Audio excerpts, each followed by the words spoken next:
What has been most hurtful as it relates to Amir Locke is the narrative that came out from the Minneapolis Police Department from the beginning. And it was a narrative that said it's okay to criminalize you as a black man first. So what I mean by that, and some examples of that, is we see a picture of the gun, but no statement about him being a licensed gun owner, registered gun. Because then what happens is somebody looks at that information and they say, you know what, he's just another thug. He's just another beep, beep, beep. The hardest part is a lot of times when you see these conferences, the first thing you hear a black mother say is he was a good kid. You know, he was this, he was that, because we have to humanize him and we have to overcome what the Minneapolis Police Department has deposited in you day one, day two. And that is not fair. Shame on you. Amir was a gun-carrying, licensed individual. NRA should be excited about that. I carry a car, and many of you probably here carry a car. And you want to talk about why would he have his gun on him? Why? Because when you live in a house, you keep your gun near you, which is at your bedside. That's what I would do. And so, if any intruder comes in, I'm gonna reach for my gun to protect my house and my home. Somebody kicked the couch, and I want to reiterate that again. You're not saying it in the news. He was still asleep. They kicked the couch, started him out of his sleep. You can't kick nothing under me and then expect me to act right. What are you looking for? You're looking to incite someone. You're looking for a reaction. Not only are you looking for the reaction, you're looking for time to kill. That's right. That's what he did. That's what he did. That's what his neighbors around him, I'm talking about the officers now, that's what the SWAT team around him did. They were waiting. There was an expectation. Twice they called Amir a suspect. Wow. The word is victim. The word is victim. Here's the facts. That he should be with us today. Here's the facts.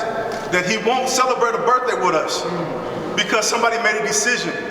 And I gotta say it. Because he was black, he was treated that way. Now, if you don't want to admit that, if you have trouble facing that, that's a fact.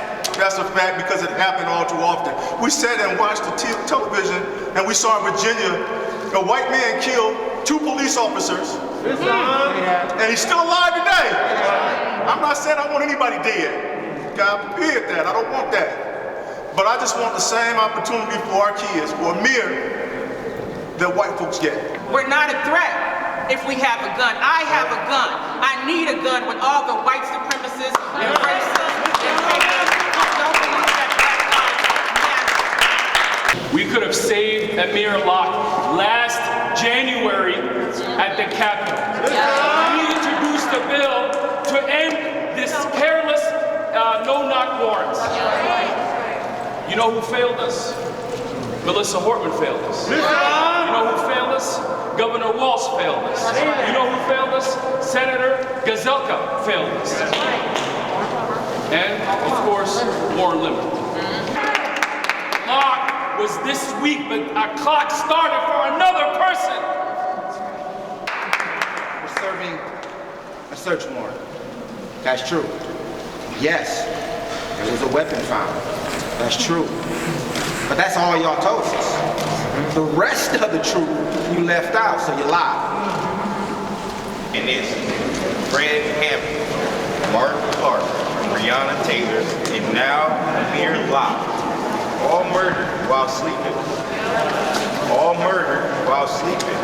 This is decades of the same things that we're going through. The legislators had a chance in the last session to pass legislation, meaningful legislation that will hold officers accountable. They won't stop until they have a reason to stop. And right now they don't have a reason to stop because there's no consequences. You think because you get 1 or 2 officers out off the street that means something when we got thousands or more out there?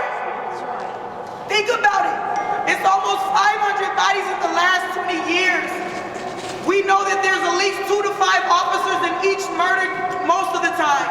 But let's say we put only 1 officer to each killing. That's over 500 and something officers that have not been held accountable. You hold 2 accountable. That does nothing for the rest of the community. There is a concept in the law called state-created danger. It means that the state creates the circumstance that puts other people in danger and themselves as well, and then benefits from that. They woke him by kicking the couch he was sleeping on, and then when he reacted as a licensed gun owner, they then annihilated him.